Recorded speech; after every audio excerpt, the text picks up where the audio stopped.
अनपेक्षित लग्न भाग 5. रिवाचे बोलणे ऐकून इतर विद्यार्थी घाबरले आणि त्यांनी रोहितांनी त्याच्या मित्रांना वेदाची माफी मागण्यासाठी जाण्यास भाग पाडले. म्हणून घाबरलेले रोहित आणि त्याचे मित्र वेदाकडे आले आणि गुडघे टेकवून म्हणाले, माफ करा दीदी, तुम्हाला काय, आम्ही कॉलेजमध्ये कोणत्याही मुलीला चिडणार नाही. आम्ही पुन्हा असे काही करणार नाही. दर्श हे सर्व एन्जॉय करत असताना आतापर्यंत संतापलेले वंश हसला. मग तो स्वतःशी म्हणाला, काय मुलगी, अशी प्रॉब्लेम सहजपणे कोणी कशी सोडवू शकते. तो त्याच्या विचारात हरवला होता जेव्हा अचानक रिवा दर्शजवळ आली आणि त्याच्याकडे पाहून ती म्हणाली, दर्श दादा, तू माझ्यावर एक उपकार करशील का. ह्यावर दर्श शांतपणे म्हणाला, हो रिवा, मला सांग. यावर रिवा म्हणाली, मी कॉलेजच्या बाहेर एक बाजार पाहिला. तिथे जाऊन राखी आण. शेवटी त्या गोंडस मुलांनी मिस्टर शिंगानिया यांच्या बहिणीला त्यांची बहीण म्हटले आहे, म्हणून राखी बांधणे योग्य आहे, नाही का. हे सांगताना ती हसली आणि तिच्या हास्यात एक कोडसाळपणा स्पष्टपणे दिसत होता. हे ऐकून दर्शचे हास्य अधिकच वाढला. वंश, वेदा आणि संपूर्ण कॉलेजच्या मुलं जे त्यावेळी कॅन्टीनमध्ये उपस्थित होते ते सर्व आश्चर्यचकित झाले. मग दर्श म्हणाला, तुम्ही इथे थांबा, मी लगेच राख्या घेऊन येतो. तो हसत निघून गेला. तेवढ्यात तिथे उपस्थित असलेल्या रिवा कॉलेजच्या लोकांकडे पाहून ती म्हणाली, तुम्हाला व्हिडिओ बनवण्याची खूप आवड आहे ना. यावेळी जेव्हा ती या लोकांना राखी बांधते तेव्हा त्याचा पूर्ण व्हिडिओ बनवला पाहिजे आणि फक्त संपूर्ण कॉलेजमध्येच नाही तर तो संपूर्ण मुंबईमध्ये व्हायरल केला पाहिजे. ही तुमची जबाबदारी आहे, नाहीतर मी तुम्हाला नक्कीच दोषी ठरवेन. तिने चेहऱ्यावर हास्य आणत आणि असे म्हणले, हे किती धोकादायक ठरणार आहे हे ती स्पष्टपणे सांगत होती. तिचे शब्द ऐकून रोहित तिच्याकडे आला आणि म्हणाला, प्लीज असे करू नकोस दीदी, कारण जर बाबांना कळले तर ते मला सोडणार नाही. हे बोलताना त्याच्या वडिलांबद्दलची भीती त्याच्या डोळ्यात स्पष्ट दिसत होती. तेवढ्यात रिवाने त्याच्याकडे पाहिले आणि म्हणाली, मी नक्कीच व्हिडिओ व्हायरल करेन.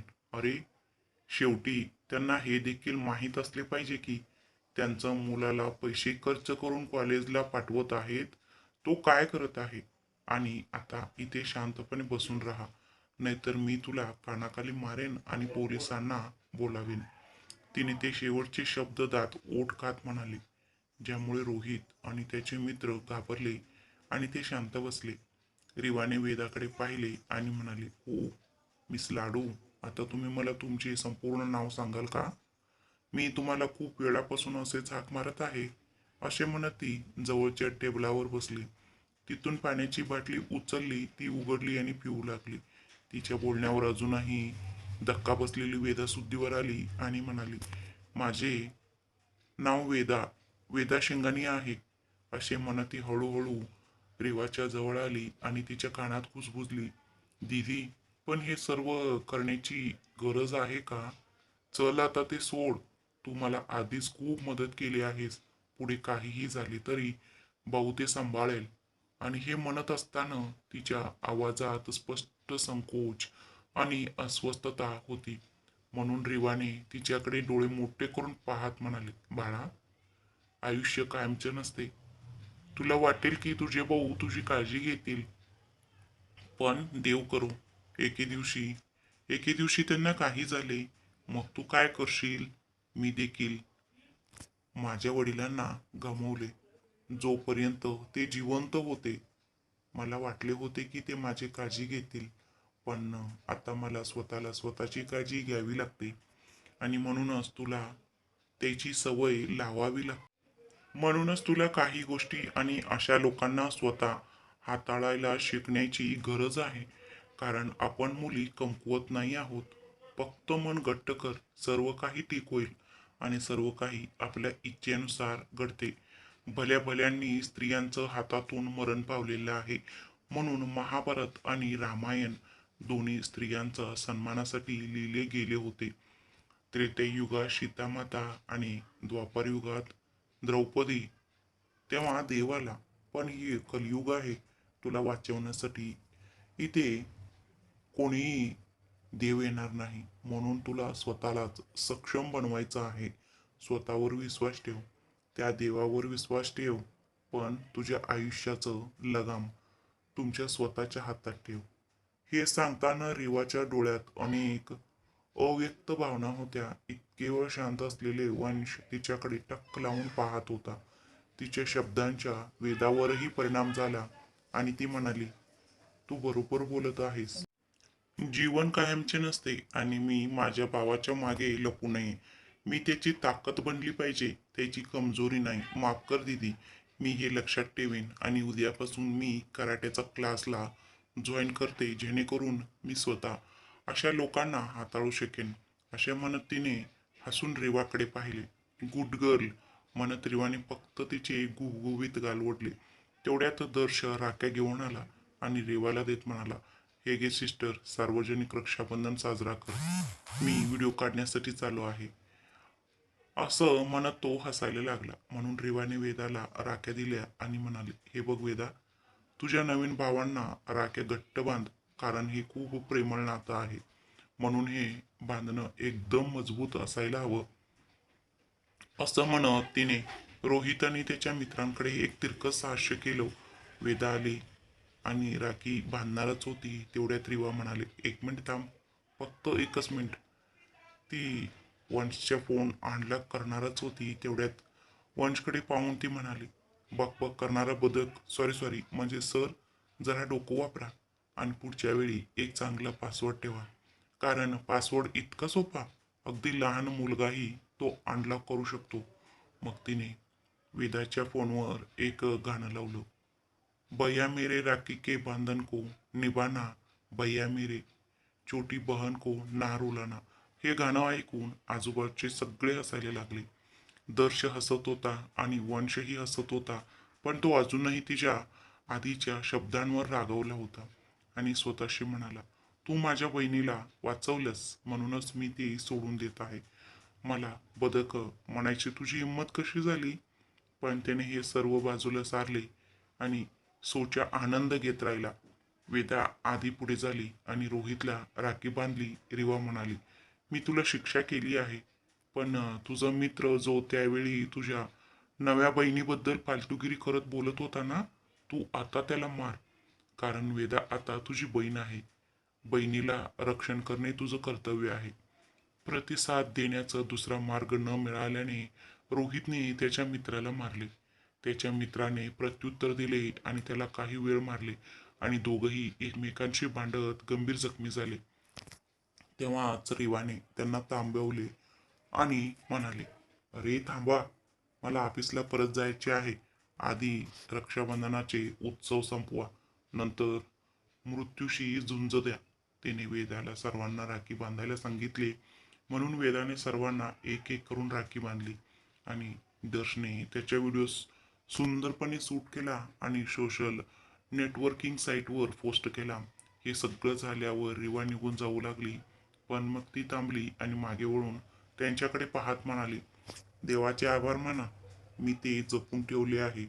पुढच्या वेळी हातकड्या असतील, फक्त अशा कृत्य करणाऱ्यांसाठीच नाही, तर मुलीला पाहिल्यानंतर ज्यांनी प्रश्न विचारला त्यांच्यासाठी.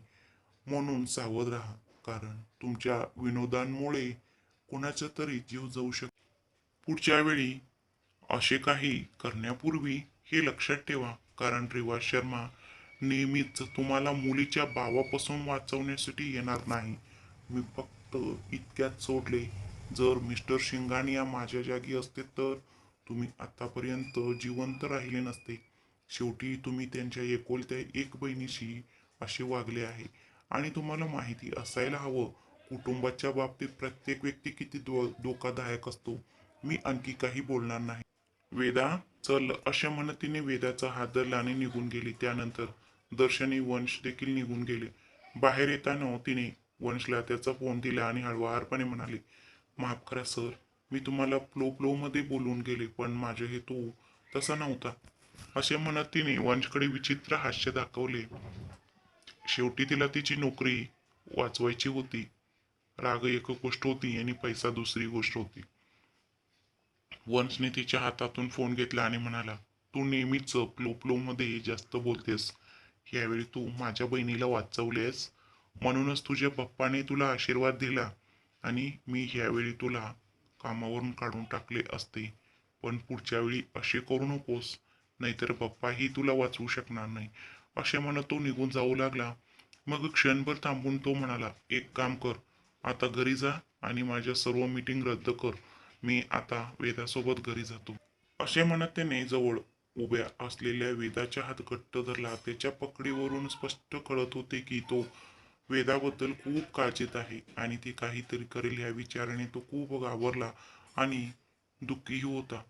आणि ह्या सगळ्यापेक्षा तो रागवला होता, कारण वेदाला असे काहीतरी करायचे होते हे ऐकल्यापासून तो खूप चिडला होता. तिथे असलेल्या सर्वांना ते जाणवत होते, अगदी रिवालाही. म्हणून तिने वंशचा हात धरला आणि त्याला शांत करण्याचा प्रयत्न करत म्हणाले, सर, ती तुमची बहीण आहे. सध्या ती थोडी मानसिक त्रासदायक असू शकते, म्हणून प्लीज तिच्याशी शांतपणे बोला आणि शक्य असल्यास आजच्या राहिलेले वेळ तिच्या सोबत घालवा. दर्शदादा आणि मी ऑफिसमध्ये आहोत, आपण बघू आणि मी तुम्हाला फाईल्स ईमेल करेन. मग तुम्ही त्या डिजिटली सही करा. असं म्हणत क्षणभरही न थांबता ती दर्शेसोबत निघून गेली. आता फक्त वंश आणि वेदा तिथे होते. वेदा वंशला काहीतरी बोलणारच होती, तेव्हा वंशने तिच्याकडे हात दाखवत म्हणाला, मला आता तुझ्याशी बोलायचे नाही, चल घरी जाऊया, आपण नंतर बोलू. हे बोलत असताना त्याच्या स्वर थंड होता आणि त्याच्या स्वरातील ही थंडपणा जाणून वेदाच्या डोळ्यात अश्रू आले. पण तिने ते लपवले. तिने फक्त हो म्हणून मान हलवली आणि त्याच्यासोबत गाडीत बसली आणि तिथून निघून गेली. काही वेळाने ते शिंगाणे मेन्शन मध्ये पोचले. पण संपूर्ण प्रवासात वंशने वेदाशी अजिबात बोलले नाही आणि वेदाने अश्रूंनी भरलेल्या डोळ्यांनी त्याच्याकडे पाहिले. शिंगाणे मेन्शनच्या गेटवर गाडी थांबताच वंश पटकन गाडीतून उतरला आणि आत गेला. वेदा त्याच्या मागे आली आणि ओरडत म्हणाली, भाऊ, भाऊ प्लीज एकदा माझे ऐका. पण वंश ऐकत नव्हता किंवा ऐकण्यास तयारही नव्हता आणि त्याच्या चेहऱ्यावर राग स्पष्टपणे दिसत होता. तेवढ्यात हॉलमध्ये असलेल्या कल्याणीने वंशला रागवलेला आणि वेदा त्याच्या मागे अश्रूंनी भरलेल्या डोळ्यांनी येत असल्याचे पाहिले. तिने दोघांनाही हाक मारली, वंश, वेदा, काय झाले? तुम्ही दोघे असे का वागत आहात? मला सांगा आणि मला खरे सांगा, नाहीतर मला माझ्या पद्धतीने कसे शोधायचे हे माहीत आहे आणि ते तुम्ही दोघंही चांगले जाणता. मग वंशने तिच्याकडे पाहिले आणि म्हणाला, आजी, तू मला काय विचारत आहेस? तुझ्या लाडक्या नातीला विचार, तिने काय केले आहे. आणि तो हे बोलत असताना त्याच्या आवाजात चिडचिडेपणा स्पष्टपणे जाणवत होती. हे ऐकून कल्याणीने वेदाकडे पाहिले. तिला उत्तराची अपेक्षा होती, म्हणून वेदा अडकली. ते आजी, खरं तर आज परीक्षानंतर जे घडले ते ती पुढे चालू ठेवत म्हणाली. रोहितने तिला प्रपोज करण्यापासून, तिच्याशी गैरवर्तन करण्यापासून, तिचे व्हिडिओ बनवून तो व्हायरल करण्यापासून आणि संपूर्ण कॉलेजसमोर बदनामी करण्यापर्यंत सर्व काही तिने सांगितले. ती पुढे म्हणाली, आजी, हे सगळं ऐकून प्लीज माझ्यावर रागवू नका, कारण मी माझ्या आई वडिलांची शपथ घेते, ही माझी चूक नव्हती. तो हे सगळं करेल याची मला कल्पना नव्हती. मी गेल्या 3 वर्षापासून त्याला नकार देत आहे आणि आजही मी त्याला नकार दिला, पण मला वाटलं नव्हतं की परिस्थिती एवढी वळण घेईल. मला माहिती आहे मी तुमची आणि माझ्या भावाची प्रतिष्ठा खराब केली आहे, पण माझा कधीच असा हेतू नव्हता. आजी, तुम्हाला माझ्याबद्दल माहिती आहे ना? तुम्ही तरी भावाला माझ्यासोबत बोलायला सांगा. असं म्हणत तिने डोळ्यात पाणी आणत कल्याणीकडे पाहिले. तेवढ्यात तिच्या चेहऱ्यावर एक जोरदार चापट लागला. तिने तिचा चेहरा हाताने झाकला आणि अश्रूने भरलेल्या डोळ्यांनी वंशकडे पाहिले, कारण वंशनेच तिला मारले होते. मग वंश मोठ्याने म्हणाला, तू वेडी आहेस का? तुला काय वाटले? तुला वाटतं का मी अशा गोष्टीसाठी तुझ्यावर रागवणार आहे? अगं, दोष त्या मुलाचा आहे, तुझा नाही. मी तुझ्यावर रागवलो आहे कारण तू स्वतःचा जीव घेण्याचं विचार केलास. त्याआधी तू एकदाही विचार केला नव्हतं की तुझ्या आजीचे आणि तुझ्या भावाचे काय होईल. आम्ही तुला स्वतःच्या जीवापेक्षा जास्त प्रेम करतो. जर तू काही केले असतेस तर देव करो मी जिवंतपणेच मेलो असतो. आणि त्यासोबत वंशच्या डोळ्यातून अश्रू वगळले. वेदाचे रडणे अधिक तीव्र झाले.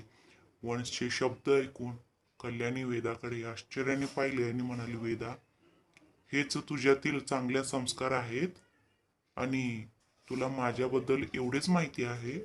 तुला वाटले होते की तुझी आजी बदनामीचं भीतीने तुझ्यावर रागवेल.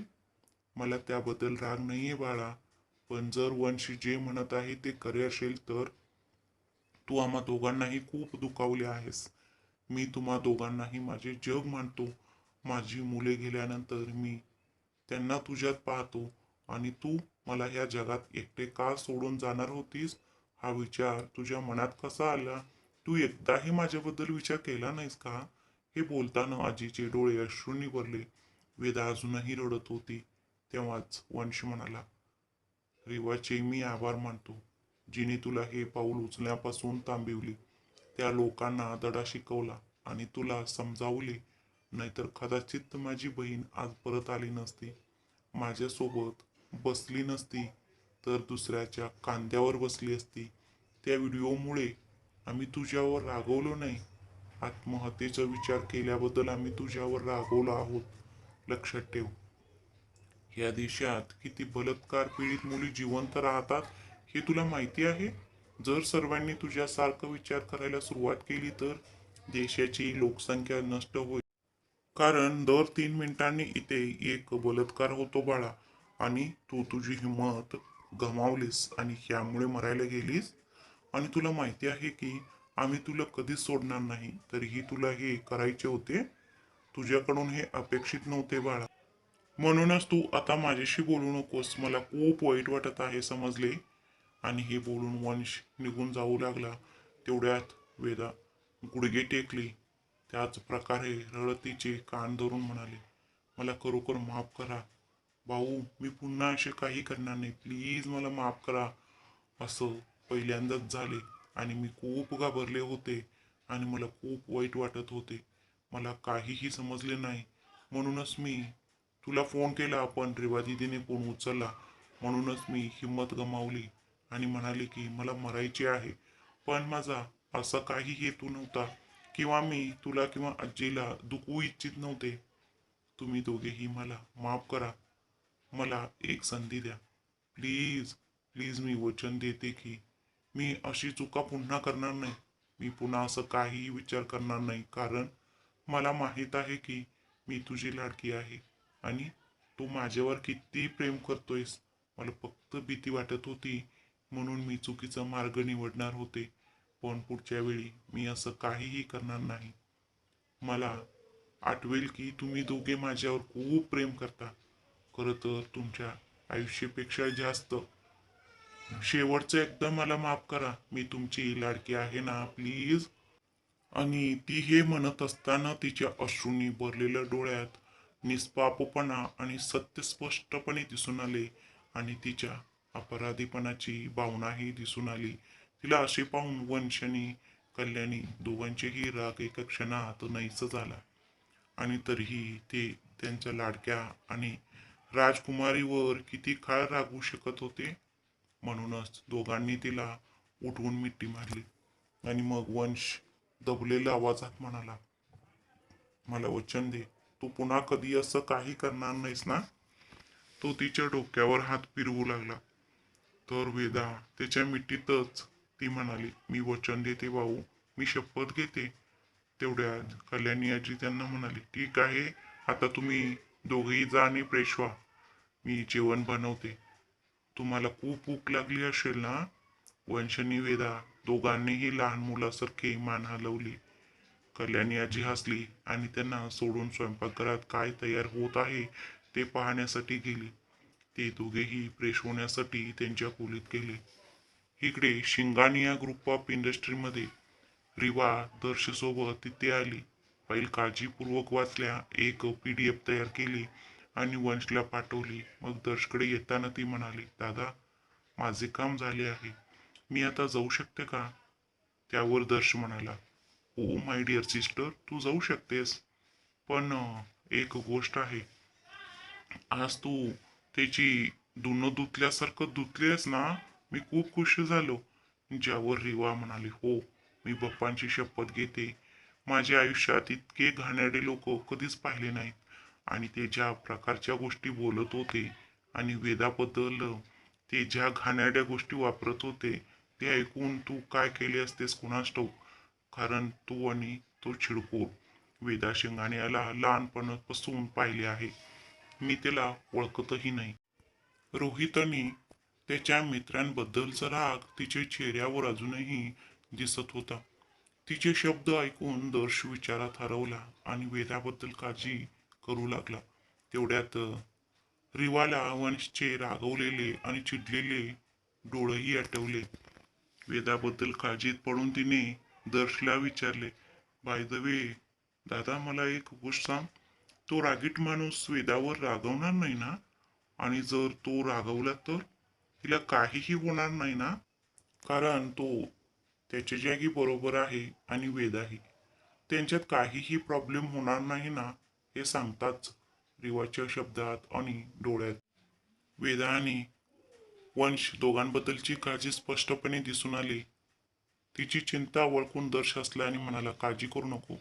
जर वंश जगात सर्वात जास्त कोणावर प्रेम करत असेल तर ती वेदा आहे. तो चिडला म्हणजे ती आत्महत्येबद्दल बोलल्याबद्दल, पण वेदाला त्याला कसे पटवायचे हे देखील माहीत आहे. तो वेदाच्या साध्या माफीने सहमत होईल. शेवटी तिची निरागसता इतकी गोंडस आहे, अगदी मोठ्यानेही तिच्या समोर शरण गेले आहे.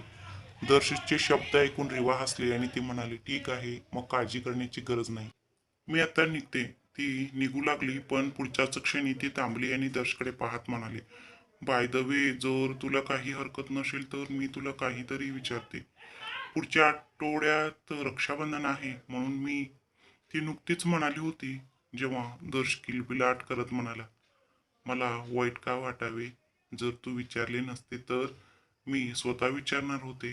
कारण लहानपणापासूनच मी वंशला लाडूने राखी बांधताना पाहिले आहे आणि मला नेहमीच हेवा वाटतो. मला बहीण का नाही, पण आता मला इतकी प्रेमळ आणि सुंदर बहीण मिळाली आहे. तर पुढच्या आठवड्यात तुझी गिफ्ट स्वीकारण्यासाठी तयार राहा. तो हसला आणि रिवाकडे पाहत राहिला. तर रिवानेही जास्त काही बोलले नाही. त्याची निरोप घेऊन ती निघून गेली. इथे शिंगाण्या मेन्शनमध्ये वंश आणि वेदा दोघंही कपडे बदलून खाली आले आणि डायनिंग टेबलावर जेवायला बसले. जेवताना कल्याणी आजीने विचारले, बाय द वे, ही रिवा कोण आहे? प्लीज मला सांगा. रिवाच्या नाव ऐकताच वेदाचा चेहरा गोड हास्याने उजळला. तर वंशचे हात थांबले. तो स्वतःशी म्हणाला, आता तू आमच्या फॅमिली मॅटरमध्ये भाग घेऊ लागली आहेस. मिसेस चट्टरपट्टर शर्मा, तुझ्यात काहीतरी आहे की फक्त एका दिवसात तू माझ्या आयुष्यात इतकं हस्तक्षेप करायला लागली आहेस? हे विचार करून त्याला हसावेसे वाटले, पण स्वतःवर नियंत्रण ठेवून त्यांनी आणखी एक घास तोंडात घेतला. वेदाने मग जे सांगितले ते ऐकून त्याला आश्चर्य वाटले आणि त्याला जोरात टसका लागला. घास त्याच्या घशात अडकला. रेवा दिदी दुसरी तिसरी कोणी नसून माझी होणारी वहिनी आहे. कारण आजी, तुम्हाला हेच हवं होतं ना? गुणांनी परिपूर्ण, पण तीक्ष्ण आणि इतकी शुद्ध मनाची आहे की मी त्याचे वर्णनही करू शकत नाही. बाप्पांचेही बघतो आणि इतकी सुंदर इंडियन वेअरमध्ये अद्भुत दिसते. आणि तिचे ते घारे डोळे, अरे देवा, नादकुळाच. आणि हे सांगत असताना तिच्या आवाजातील आनंद कल्याणी आजीलाही ते जाणवत होते. तेवढ्यात वंश जोरात खोकू लागला. कल्याणी आजी पटकन त्याच्या पाठीवर हात फिरवू लागली आणि त्याला पाणी देताना म्हणाली, अरे हळू का? गाय का आहे? तू कोणती प्लेट चुकवत आहेस? घसा साफ करतो म्हणाला, आधी तुझ्या मूर्ख नातीला समजावून सांग. मला अशा हृदयविकाराचा झटका देऊ नकोस. कुठली वहिनी? कसली वहिनी? ती काल आली. काल ती माझी सेक्रेटरी म्हणून ऑफिसमध्ये रुजू झाली आणि आज तू तिला तुझी वहिनी बनवायला तयार झालीस? माझ्या भोवती फिरणाऱ्या मुलीवर तुला साहस खूप राग येतो. आज तिच्यासाठी गोडवा कुठून आला असे म्हणत तो वेदाकडे पाहू लागला. मग तेवढ्यात आजी म्हणाली, वेदा, तुझ्याकडून इतक्या छान गोष्टी ऐकल्यानंतर मी तिच्यावर आधीच इम्प्रेस झाले आहे. कारण मला माहीत आहे की तू वंशशी संबंधित असलेल्या कोणत्याही मुलीचे इतक्या सहजपणे कौतुक करणार नाहीस. आणि तू तिची इतकी कौतुक करत आहेस, मग तिच्यात असं काहीतरी विशेष गुण असायला हवं. तर एक काम कर, उद्या वंश त्याच्या सगळं वेळ तुझ्यासोबत घालवणार आहे. त्यापैकी अर्धा वेळ तू नक्कीच माझ्यासोबत घालवशील. म्हणून तिला पण इथेच बोलव. शेवटी मलाही कळायला हवं की तुझी रिवा दिदी कशी आहे, जिला तू माझी सून आणि वहिनी बनवायला तयार आहेस. आणि हे म्हणत आजी हसली आणि वेदकडे पाहत राहिली. हे ऐकून वेदाला वाटले की तिची इच्छा पूर्ण झाली आहे. आणि ती उत्साहाने म्हणाली, हो नक्कीच आजी, मी आत्ताच तिला फोन करते. भाऊ, मला तुझा फोन दे. तिचा नंबर तुझ्याकडे आहे ना? नाहीतर मी तिच्याशी कसे बोलू? आणि हे म्हणत तिने टेबलावर पडलेला वंशचा फोन उचलला आणि रिवाचा नंबर घेणार होती. पण वंशने तिच्या हातातून त्याचा फोन परत घेतला आणि म्हणाला, लाडू, जास्त काळजी करू नकोस आणि शांतपणे तुम्ही दोघीही तिला फोन करणार नाही. ती नेहमीच माझ्यावर विश्वकत असते. मला ते सहन होत नाही. आणि असे म्हणत त्याने तिच्याकडे पाहिले. तेवढ्यात कल्याणी आजी आज्ञाधारक आवाजात म्हणाली, वंश प्लीज, वेदाला शांतपणे फोन दे. वंशने तिच्याकडे निराश चेहऱ्याने पाहिले आणि फोन न देण्याचा प्रयत्न केला. पण आजी त्याला एकटाक पाहत असल्याचे पाहून तो गप्प बसला आणि त्याचा फोन वेदिकाकडे दिला. तिने त्याला चिडवले. तिच्या स्वतःच्या फोनमध्ये रिवाचा नंबर घेतला आणि तिला कॉल करू लागली. तिने फोन स्पीकरवर ठेवला जेणेकरून सर्वांना त्यांचे संभाषण ऐकू येईल. तेवढ्यात ऑफिसच्या इमारतीतून नुकतीच निघालेली रिवा तिचा फोन वाजत असल्याचे ऐकून फोन उचलत म्हणाली, जय बाप्पा, कोण आहे? तिचा आवाज इतका गोड आणि प्रेमळ होता की त्यामुळे आजीच्या चेहऱ्यावर हास्य आले. वंशच्याही मनात एक वेगळी शांतता होती. तो वेदाकडे पाहू लागला. तेवढ्यात वेदा किलबिलाट करत म्हणाली, रिवा दिदी, मी वेदा आहे. रिवा हसली आणि म्हणाली, हो वेदा, बोल, ठीक आहेस ना तू? त्या चिडकोर माणसाने तुला जास्त शिवीगाळ केली नाही ना? मी मान्य करते की तो तुझा भाऊ आहे, पण तो खूप चिडकोर माणूस आहे. त्याचा चेहरा पाहून माझा दिवस उद्ध्वस्त होतो. आणि तसे मला एक गोष्ट सांग, हा माणूस एकाच वेळी इतक्या फुलपाखरे कशी सांभाळतो?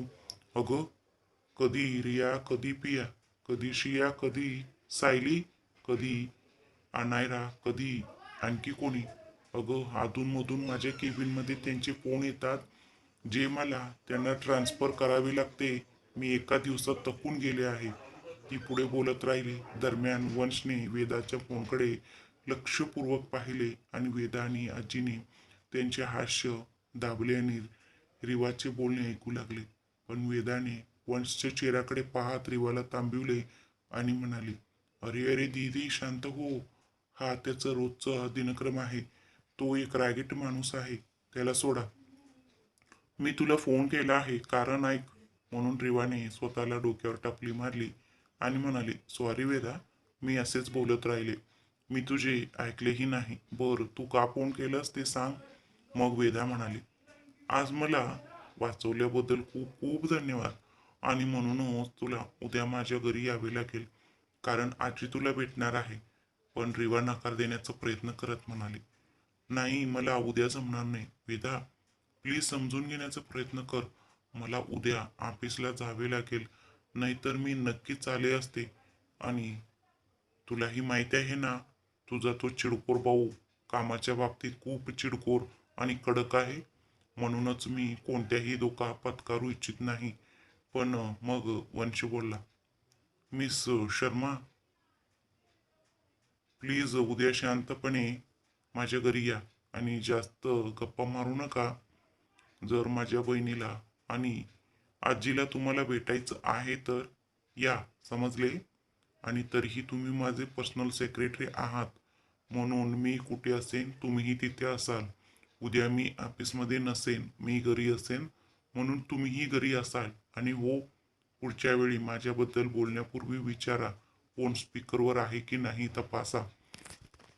कारण एक दिवस तुमच्या बडबड तुम्हाला अडचणीत आणतील. Have a good day. आणि असे म्हणत त्याने वेदाने धरलेला फोनवरील कॉल संपवला. मग त्याने त्याच्या आजीकडे आणि वेदाकडे पाहिले, ज्या आतापर्यंत त्यांचे हास्य कंट्रोल करत होत्या, परंतु कॉल डिस्कनेक्ट होताच ते जोरात हसले. तेवढ्यात त्याची आजी तिचे हास्य थांबवून म्हणाली, वा वा वा, मी तुझी कौतुक करते वंश. जगात तू किती प्रतिष्ठा कमावली आहेस. आणि तुझ्या भावी पत्नीसमोर तिने ज्या पद्धतीने तुला न्याय दिला आहे, मी तुझे लग्न तिच्याशी करायला तयार आहे. आणि मग वेदाकडे पाहून तिने तिला थम्सअप करत म्हणाली, आता ती तुझी वहिनी असेल बाळा. जर ती नसेल तर दुसरे कोणीही नाही. शेवटी तिने ह्या रागीट माणसाचं फुलपाखरांना किती छान पदवी दिली आहे. आणि ती टाळ्या वाजवून पुन्हा हसायला लागली. त्यांना असे हसताना पाहून वंश चिडला. बघितलं, म्हणूनच मी नकार देत होतो तिला फोन करू नका म्हणून. ती माझी इज्जत रस्त्यावर आणली, अगदी तुमच्या सर्वांसमोरही. मी तिला सोडणार नाही. उद्या बघ, मी तिला आजपेक्षाही वाईट अवस्था करेन. काल तिच्या भूतकाळाबद्दल कळाल्यानंतर मी वितळलो आणि विचार केला, मला तिला त्रास द्यायचा नाही. पण नाही, आता ते मला करावे लागेल. आणि हे म्हणत त्याने हातातला चमचा आणखी घट्ट धरला. पण मग वेदाने त्याला शपथ घातली, नाही भाऊ, मी तुला शपथ घालते, तू तिच्याशी असे काहीही करणार नाहीस.